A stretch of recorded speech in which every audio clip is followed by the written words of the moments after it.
Okay, we got that. We're kind of selling ourselves on this idea of WBSs, but what else? What else is around that we need to get our minds across so that they don't become a trip point or something that's confusing? Well, here's some terms for us to deconstruct. What is a requirements traceability matrix? Okay, sounds fairly logical. What's a baseline, a milestone, and what is something called scope creep? Okay, here we go. An RTM, requirements traceability matrix. What is that? Well, remember previously we spoke about something called a requirement. It's a particular kind of deliverable, but it's not necessarily a hard thing that we pass over like drawings or a spec or an object. These are things we have to demonstrate. So they're still important, but they're not a physical thing. They're not an object that we hand over to each other.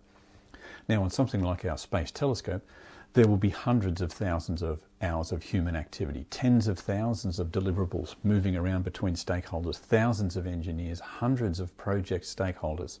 So in amongst all of that, how do we track the requirements? Okay. Some of the action between the different stakeholders and the different people on this great big project will be physical things. They'll be equipment or instruments or sets of drawings or training, cabling, hardware, coding, whatever it is. They're physical things that are making their way from one to the other. Others will be requirements, where one stakeholder, say, has to demonstrate that their section has achieved certain results, or it has certain ranges of performance in terms of weight or energy or movement, or they're complying with set specifications. Okay, we get it, that's fairly logical, but what's that got to do with the WBS? Well, it's not in the plan. They're not in the charter. They're not in the work breakdown structure. Uh-oh, we know that they're absolutely critical, but where are we going to track these things?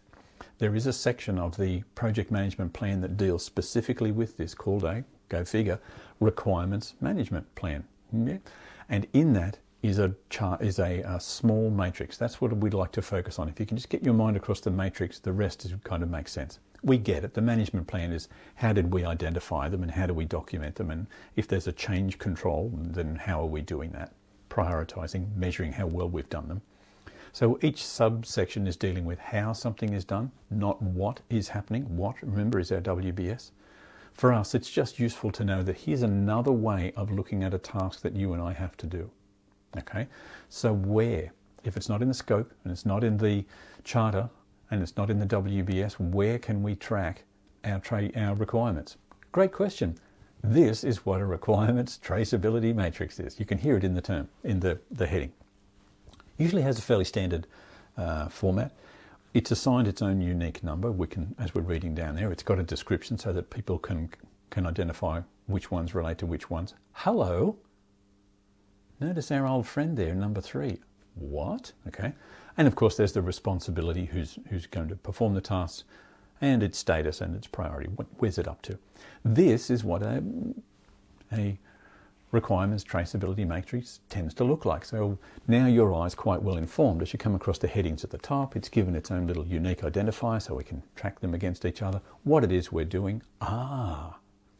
Inside of this, we allocate the WBS number that is applicable. It's not tracking this task. We're just saying, as part of doing that level 3, level 4, level 5, whatever it is, don't forget, we also have to do these. This is what our project management software does so beautifully. So when we go into our meeting and we call up that WBS number, it remembers, go and get the, interrogate the RTM and see if there's anything in there that cross-references it. If it does, it brings it into the meeting agenda. Awesome, we haven't forgotten them. Okay, so how are those two things related again? Just take a moment. Sure, the WBS are all of the project activities that we have to do from start to finish, and it's over to you how we trace them.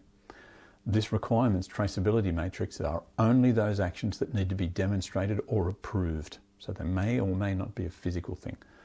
They do have a lot of similarities. I mean, they're both deliverables within a project. They're both formalized inside of our project management plan. They're both recognized by international standards as being necessary. They're both used by you and your team to manage the whole project. They're both tracked against a schedule. They both span multiple disciplines, so we can see they're kind of critical. All right, we get it. Baseline. Apart from something funky in a nightclub, what is a baseline? Well, a baseline is when it comes to projects, Remember our iron triangle from back earlier in the course together? There is a baseline for each one of them. That's why they are the iron triangle. There's three kind of pillars that hold up our project together. I've got to do that because I've only got two hands. I really need a third one in there. Anyway, there are three pillars that are relying on supporting the whole project, and each one has its own baseline. So one that deals with scope, this week's topic, would of course be the scope, anything that's in the charter, and then our WBS. So it forms the baseline. If we've got those two, we now know what to compare it to. Why do we need a baseline? Whenever you have an experiment, you have a control that you compare to, something that represents the entire project or what it is that you're trying to do. That's what we use a baseline for. It's so the team can track how is what we're actually doing tracking against what it is we said we were going to do. We use it to look for any potential risks or to settle any disagreements. Milestone. We've touched on these a couple of times, and we will, as we go through, we'll certainly encounter it when we talk about schedules. A milestone is a significant moment in time, not necessarily a thing, but it's certainly a moment in time. As we're moving from the beginning towards the end of a project, there are moments when we as a team have to comply with something or seek approval, or we're trying to put these in place so that we can track incrementally, are we staying on time? That's what a milestone is done for. We'll certainly see it in our schedule. Now, with something large like our space telescope, there may be multiple milestones. So in order to make sure that we're mission critical and that we're on track, we may have a milestone that's made up of, have we done all the 4 instruments combined? Have they been tested? Have all the hexagonal mirrors been completed? This is not just a question, this is a stop-start. The project stops if we don't achieve that. So on a big project, we can have multiple milestones happening each week. So you can see, this is getting problematic. This image, I was looking for something that was a little bit creepy. This is about all I could find. What is scope creep? We can hear in the term scope means it's impacting the things we have to do, but what do we mean by creep? Creep is indicating this is happening and we're not necessarily aware of it. Scope creep is when stakeholders, and that may include you and I, anybody who's working on the project, are performing a task that was not approved and is not being tracked. That doesn't mean it's not necessary, but if we're doing it, we need to feed it back into our work breakdown structure and make sure it's captured there. Otherwise, we could be working on something with all good intentions, but it's never part of the project. It could be some extension or some unapproved part of it. This is a big trap for new engineers fresh out of their time, because they're so dedicated to trying to solve problems. Quite often they can wander a little bit off. It's not a criticism, it's just they're well intended, but they can end up drifting off to the side. What do I mean? Let's take something a bit more relatable. We'll take the small project, so we're doing a skull implant. You may be working for the client's representative is talking to you, and they may just say something to you like, that mounting screw, can we just put another one alongside that? Now to you, if this was your discipline, you could say, well, yeah, sure, I can do that.